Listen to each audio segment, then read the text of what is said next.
The temple was filled with curious listeners as Jesus taught.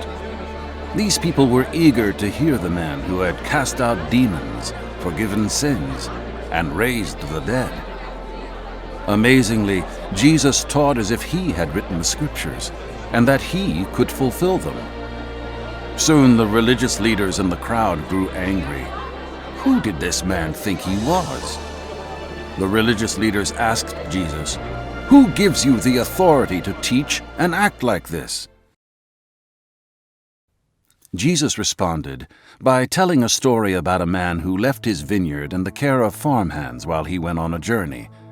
The man expected these farmhands to care for his vineyard and make it profitable. After some time had passed, the man sent servants to check on his vineyard, but the farmhands beat them and chased them away. Finally, the man sent his own son, sure the farmhands would respect him, but they killed his son and tried to steal the vineyard for themselves.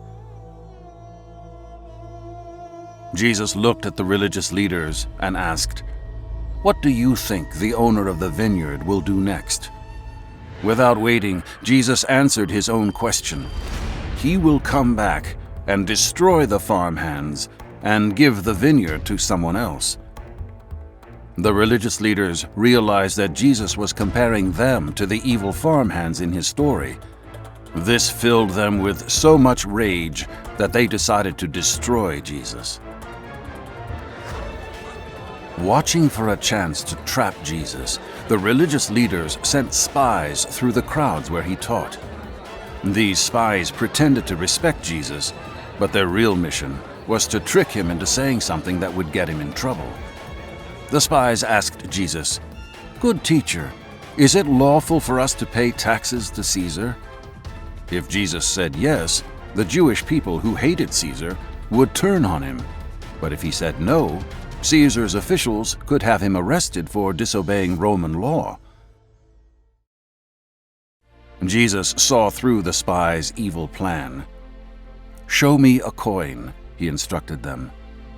The men fumbled around until they found one. Jesus asked them, "Tell me, whose face is on this coin?" "It's Caesar's," the spies replied. "Well then," Jesus said, "give to Caesar what is his, and give to God what is his." This answer stunned the spies. Not only had Jesus escaped the spies' trap, but he also answered their question with incredible wisdom.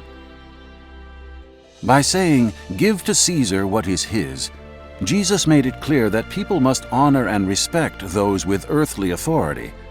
By saying, "Give to God what is his," Jesus reminded the crowd that their biggest concern should be giving God the things he asks for.